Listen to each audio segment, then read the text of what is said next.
Naging mainit nga na usapin ang kontrobersyang ito sa mundo ng social media at pati na rin sa buong bansa. Lumikha ng ingay sa politika si dating Mayor Francisco Isko Moreno matapos niyang tulsain ang umano'y mga kabalbalang ginagawa ni Congressman Bienvenido Beni Abente sa kanyang distrito. Sa isang matapang na pahayag nilantad ni Moreno ang umano'y katiwalian, kapabayaan at kalokohan na nagdulot ng matinding kahirapan sa mga mamayan ng nasabing lugar. Ayon kay Moreno, lumalala ang kalagayan ng distrito dahil sa kawalang aksyon at umano'y maling paggamit ng pondo ng bayan. Sinabi rin niya na ang pangalan ni Abante ay unti-unting nawawalan ng kredibilidad dahil sa mga lumalabas na kontrobersya. Sa kabila ng mga proyekto na inaanunsyo ng kampo ni Abante, marami sa mga residente ang nagrereklamo dahil hindi umano naramdaman o nararamdaman ang sinasabing tulong. Marami rin ang nagtatanong kung saan napupunta ang pondo ng distrito, lalo na't walang malinaw na resulta ang mga proyekto na sa komunidad. Sa kanyang pahayag, tinawag ni Moreno na kabulastugan ang di umano'y gawaing nakakaapekto sa progreso ng distrito. Binatikos din niya ang mga kawalang aksyon at sa mga isyu tulad ng pabahay, kalinisan at kaligtasan na matagal nang hinaing ng mga residente. Hindi naman nagbigay ng opisyal na sagot si Congressman Abante sa mga akusasyon, gayunpaman patuloy ang panawagan ng mga residente at iba't ibang grupo para sa transparency at accountability sa pamamahala sa distrito. Sa kabila ng kontrobersyang ito, naging hudyat ang pahayag ni Moreno para sa mas malawak na diskusyon sa politika ng Metro Manila kung saan maraming distrito ang nakakaranas ng kaparehong suliranin. Patuloy ang hamon para sa mga lider ng bansa na magbigay ng tunay na serbisyo para sa taong bayan sa halip na unahin ang pansariling interes. Well, para nga sa kabuang detalye, panoorin natin ang buong video at kung hindi ka pa naman nakapag-subscribe sa ating channel ay mag-subscribe ka na para lagi kang maging updated sa ating mga bagong videos na ina-upload araw-araw. Siyempre mga kaibigan, huwag din pong kakalimutang mag-iwan ng like at i-share ang ating mga videos.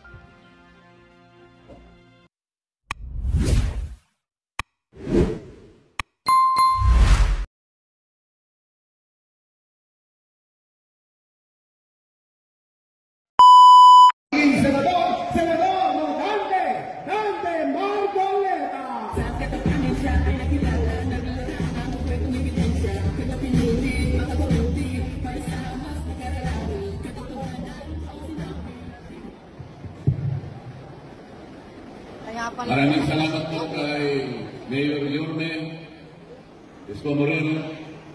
Maraming salamat po kay Chi Atienza, ang inyong susunod na Vice Mayor.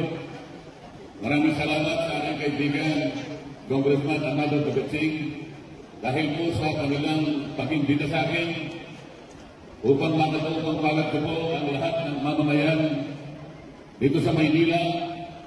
Napakarami po palang tao ngayon. Ito po'y hindi ko makakalimutan sapagkat alam naman ninyo, mas maganda po yung nagkikita-kita kaysa dun sa kami po sa Kongreso, nagkikita-kita kami, ngunit nag-aaway-away lang kami. Ako po ay kanilang inaaway at pinagtutulong-tulungan kapag inilalaban ko ang katwiran.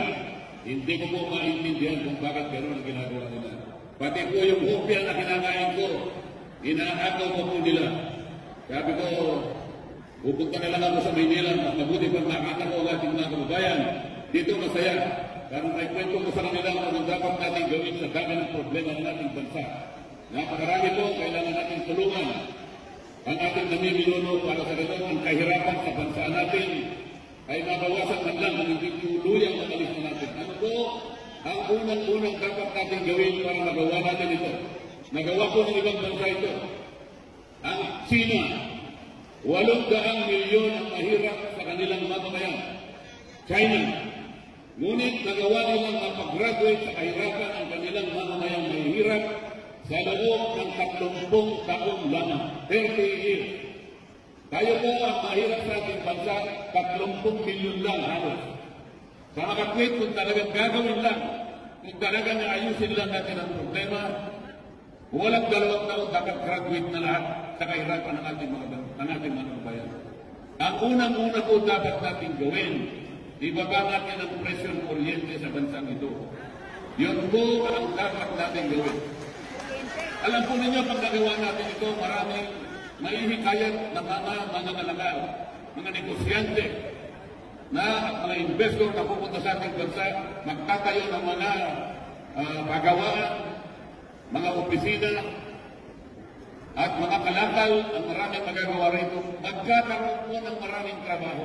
Pag nagkaroon ng maraming trabaho, natural po giginhawa ang buhay ng ating mga mamamayan. Pagka maraming pabrika, maraming paggawa, maraming puhunan na napapasok sa ating bansa, maraming kalakal ang babago, maraming pagkain ang magagawa, ang presyo ng pagkain bababa. Kailangan po natin ibaba ang presyo ng kuryente. Bakit po? Unang-una, ito po ang pangunahing layunin ng batas na ginawa ng Kongreso 23 taon na nakaraan. Ano po nakalagay doon? Letra por letra. Idulot mo ang kuryente sa mamamayang Pilipino sa abot-kayang halaga. Abot-kayang halaga po ba ang presyo ng kuryente ngayon sa ating bansa? O abot-langit? Gusto mo ba niyong bumaba ang kuryente sa bansa? Mahina po yung sagot. Gusto niyo po ba talagang bumaba?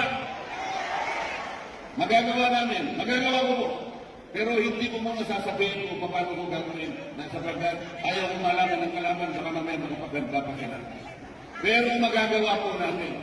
Pati po presyo ng petrolyo kinakailangan bumaba sapagkat dito nakadikit ang maraming bagay-bagay na pangunahing kailangan ng Pilipino na dapat bumaba din. Kapag nagawa po natin ito, yun lamang ang paraan para yung buong kahirapan ay mabawasan man lang natin kung hindi magtuloy ang mawala. Nagawa po ng Thailand, nagawa ng Vietnam, nagawa ng Malaysia. Bakit hindi natin kaya gawin? Kaya po natin gawin. Kaya po natin gawin. Pero kailangan po tulungan ninyo. Kahit hindi po ako artista. Kailangan po ba mag-artista? Hindi na po. Kung kailangan po kahit kontrabida lang ako, gagawin po. Pero wag na po, wag na po. Walang nag-iisip kung paano ibang ang kuryente sa ating bansa para hindi nila alam kung paano gagawin. Alam ko po kung paano ibang isipin na lang nila. Pati ninakaw na kuryente kayo nagbabayad. Alam niyo po ba yun?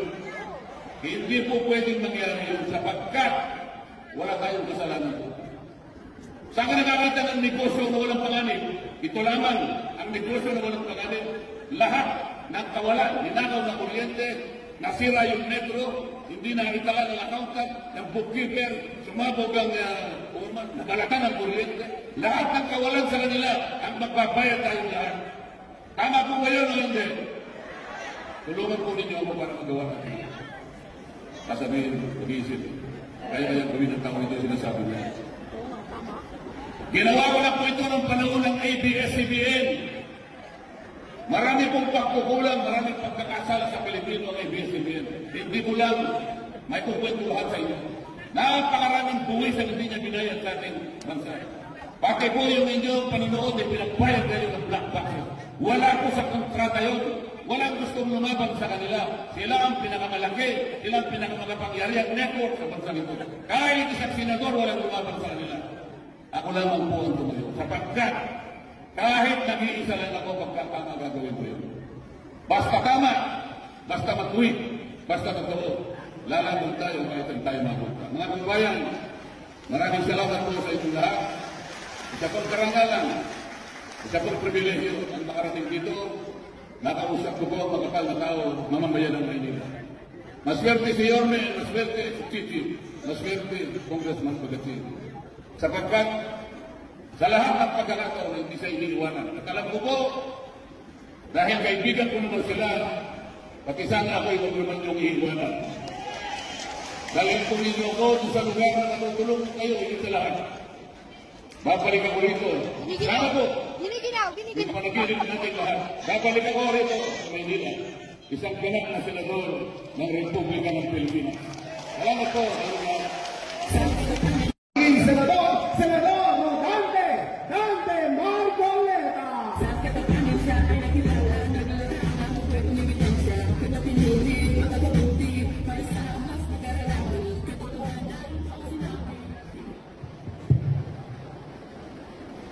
Maraming salamat po kay Mayor Yorme Isko Moreno. Maraming salamat po kay si Atienza, ang inyong susunod na Vice Mayor. Maraming salamat sa aking kaibigan, Congressman Amado Tabetsing, dahil po sa kanilang pag-imbita sa akin upang makatupang palagtubo ang lahat ng mamamayan dito sa Maynila. Napakarami po palang tao ngayon.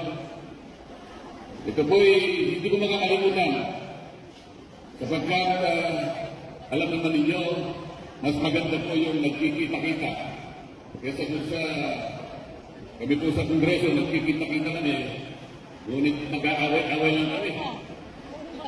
Ako po ay kanilang inaaway at pinagtutulong-tulungan kapag inilalaban ko ang katwiran.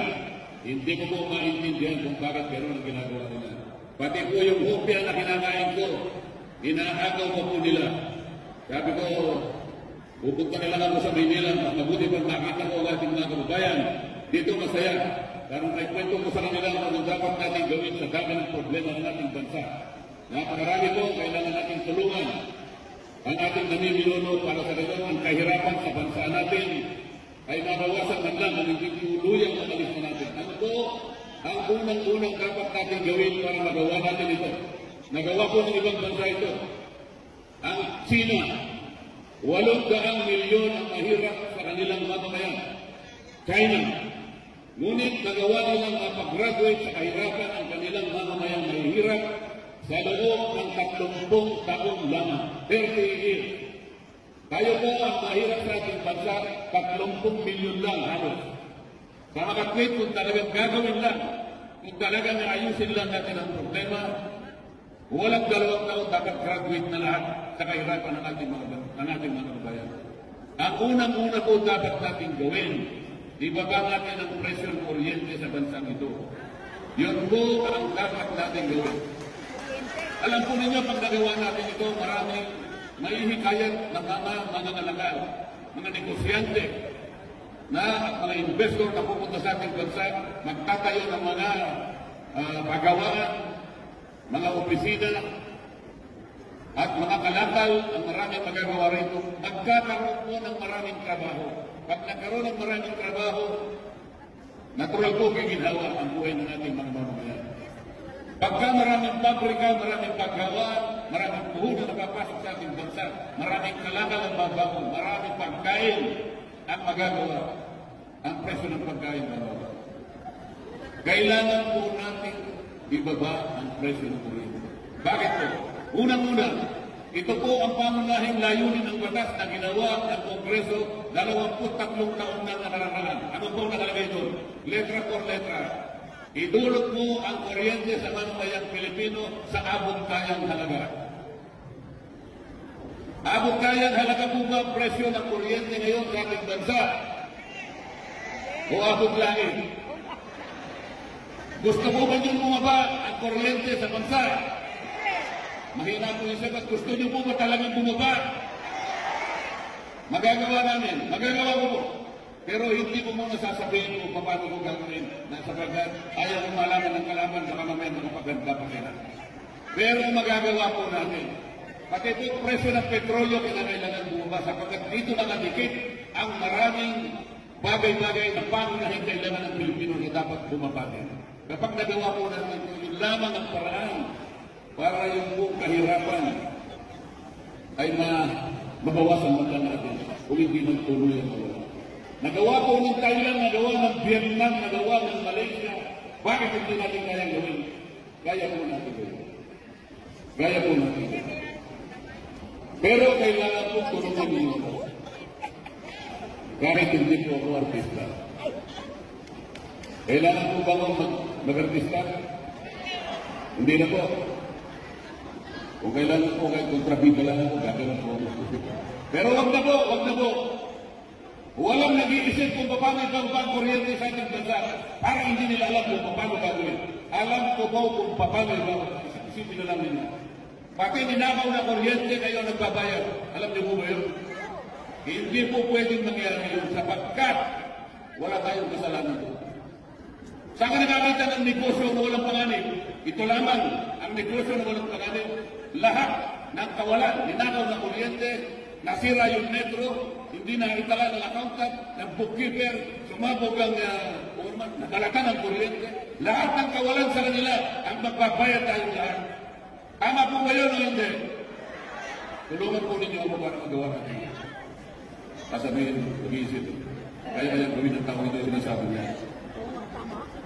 Ginawa ko na po ito ng panahon ng ABS-CBN. Marami pong pagkukulang, marami pagkakasala sa Pilipino ang ABS-CBN. Hindi ko lang may kukwento lahat sa inyo. Napakaraming buwis ang hindi niya binayad sa ating bansa. Pati po yung inyong panonood ay pinagbayad kayo ng black box. Wala po sa kontrata yun. Walang gustong lumaban sa kanila. Sila ang pinakamalaki, sila ang pinakamagapangyarihan network sa bansa nito. Kahit isang senador, walang lumaban sa kanila. Ako lang ang po ang tumayo. Sapagkat kahit nag-iisa lang ako pagkakama gagawin ko yun. Basta tama, basta matuwid, basta totoo. Lalaban tayo kahit ang tayo mapunta. Mga kababayan, maraming salamat po sa inyong lahat. Isa pong karangalan, isa pong pribilehyo ang makarating dito. Nakausap ko po ang makakal na tao, mamamayan ng Maynila. Maswerte si Yorme, maswerte si Chichi, maswerte si Congressman Pagatsing. Sapagkat sa lahat ng pagkakataon, hindi sa iniiwanan. At alam ko po, dahil kaibigan ko naman sila, pati sana ako'y huwag naman yung iiwanan. Dahil kung ninyo ko sa lugar na natutulong kayo, higit sa lahat. Babalik ako rito. Sana po. Yung panaginip natin lahat. Babalik ako rito sa Maynila. Isang ganap na senador ng Republika ng Pilipinas. Salamat po. Hihingi ng mais. Guarantee letter. Kasi nga po, si Congressman, si Senator, meron itong may pera ako. At sabi po ng NKTI, may nakakuha ng GL 1 milyon mahigit, di ba? One time, big time, sino yun? May higit pa 1 milyon, isa lang pong guarantee letter, sino yun? So lumalabas dito palakasan, sino may koneksyon kay politiko, mas malaki ang GL amount niya. Diba? Pero ikaw na nagko-contribute sa PhilHealth ng sobra doon sa minimum, pagdating mo sa NKTI o sa PGH, charity lang po ako muna.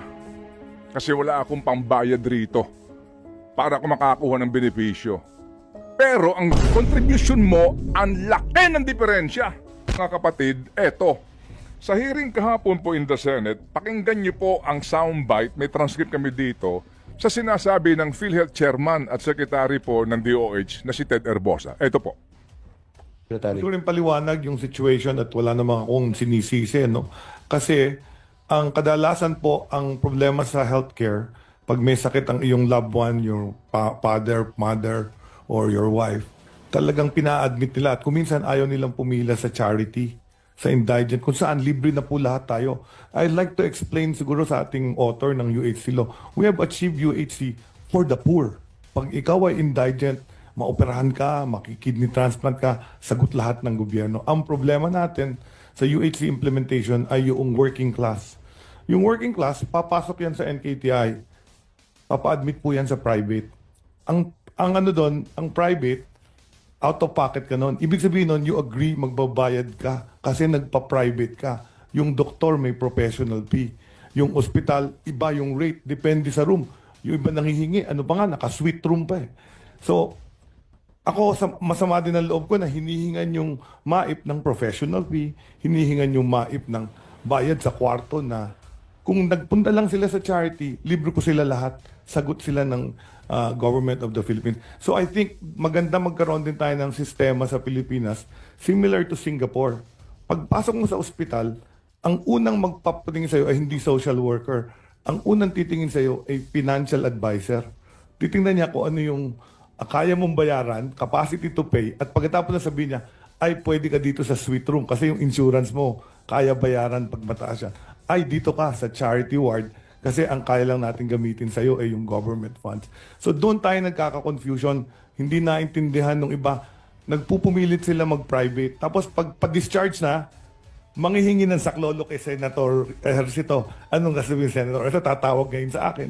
Tapos gagawa namin ng paraan, kukunin namin doon sa MAIP at i-GL namin. So yan ang sistema po, no? So kung maganda lang ma-educate din yung ating mga kababayan, kung hindi nyo kaya sa private, kasi yung mga GOCC may private rooms yan eh. At pag nagsabi mo private ka, may professional fee yung doktor yan. Pero pwede ka rin magsabi sa charity ka. Walang professional fee po yun. Bayad na yung mga doktor doon. So yun yung nagiging problema natin sa heart center, sa, yun sa specialty hospitals. Sige. So, yung MAIF na yan, yung medical assistance to indigent patient and financially incapacitated na hinihingi mo sa mga senador. So, klaro, di ba? Okay. Mr. Secretary, with all due respect, hindi po lahat ng nagpapa-private room ay gusto suite room. Just to make it clear, hindi po lahat, no? Baka yung mga may connection sa politiko siguro yon. So, nangangahulugan, itong ating case study, kasi nag-private room siya. Nag-private room siya. So, ikaw na working class, sabi ito kasi mga working class na ito, pagdating sa ospital, gusto private room. Kasi kung charity kayo, libre na kayo lahat. Sandali lang. Alam niyo mga kapatid, naunawaan natin yung charity ward, libre lahat yun, di ba? Pero ikaw na working class, na nag-aambag ng hindi hamak sobrang laki kumpara doon sa 500. Pag ako pala nagkasakit, wala kang karapatan mag-private room. So doon ka pupunta sa charity ward. Mr. Secretary Erbosa, ikaw kaya mag-charity ward mo? Hindi ko huminamaliit ang mga nasa charity ward kasi nga po yun lang ang makayanan eh. Pero sa mundong ito, kaya ka nga nagbabayad ng mas malaking premium eh. Para iba ang benepisyo mo, di ba? Nangangahulugan na para ka malibre at mabawasan ka ng malaking gastusin, doon ka sa charity ward. Ba't mo ba gusto mag-private room? Nakita niyo na ho ba ang charity ward ng mga pampublikong pagamutan? Mawalang galang lang, meron pong maaayos. Halimbawa po sa orthopedic, nabalian ka ng buto. Yung charity ward dyan, ilan po yan? 10 makakaharap yan. Di ba? Sa PGH, mga kapatid, o maging dito po sa East Avenue, ang charity ward dyan, open yan, walang aircon yan, electric fan yan, tabi-tabi kayo lahat dyan. Manganganak ka, charity ward ka dito sa ospital po ng, dito sa Pabelia. Ilang kayo? 20 yan makakatapat kayo. Charity ward ka doon. Nagbabayad ka ng 4,000, 2,000 per month na premium. Mawalang galang lang. Sa charity ward po, minsan, iba-iba na sakit ang tao. At mawalang galang lang, meron dyan, dumudumi na ho sa higaan. Umiihi na sa higaan. Hindi nalilinis. Titiisin mo yung amoy ng kapitbahay mo. Kasi gusto mo maka-avail ka ng full benefit sa PhilHealth. There's really something sick with this program. With all due respect. So nagbabayad ka, ito ng ating case study, nagbayad siya. Kung yung kanyang binayad ron sa PhilHealth, ganyang kinuha ng HMO, di nakakuha ka pa ng 400,000 na benepisyo, di po ba? Ang gusto mangyari ni Ginoong Erbosa, ikaw na working class, gusto mo ng benepisyo, yabang mo eh. Nagpa-private room ka eh. Punta ka sa charity ward, doon libre lahat.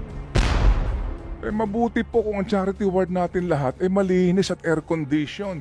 May sakit ka sa baga, na-injured ka, inoperahan ka sa anumang bagay ng katawan mo, doon ka sa charity ward.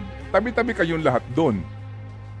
Dadalawin ka ng mga anak mo, dadalawin ka ng mga mahal mo sa buhay, nando ka sa charity ward. Kasi nga gusto mo ng benepisyo. Anong logic ito? Diba? Mawalang galang lang po sa inyo. Nagbabayad ka, bayad ka magkano dito? Kasi po may mga working class naman din, sa dami din po ng mga trabaho po, nagsisipag sila, ang kanila pong sweldo ay higit na 50,000. Na maliit pa rin ho ngayon. Higit na 100,000 piso, na maliit pa rin ngayon. Lalo na kung marami kayo, bahay mo, kotse mo, edukasyon ng anak mo, kailangan mong kumita 100,000 mahigit.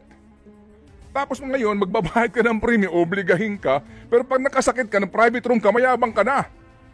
Kasi gusto mo na ng VIP treatment, hindi po. Private room na simple na pinag-uusapan natin dito eh. There's really something sick with this system. Think about it. Yan ho ang dahilan nito, di ba? And then, pupunta ho tatawag kay Congressman, kay Senator, hihingi ng MAIF. Guarantee letter. Kasi nga po, si Congressman, si Senator, meron nitong may pera ako. At sabi po ng NKTI, may nakakuha ng GL 1 milyon mahigit, di ba? One time, big time, sino yun? May higit pang 1 milyon, isa lang pong guarantee letter, sino yun? So lumalabas dito palakasan, sino may koneksyon kay politiko, mas malaki ang GL amount niya.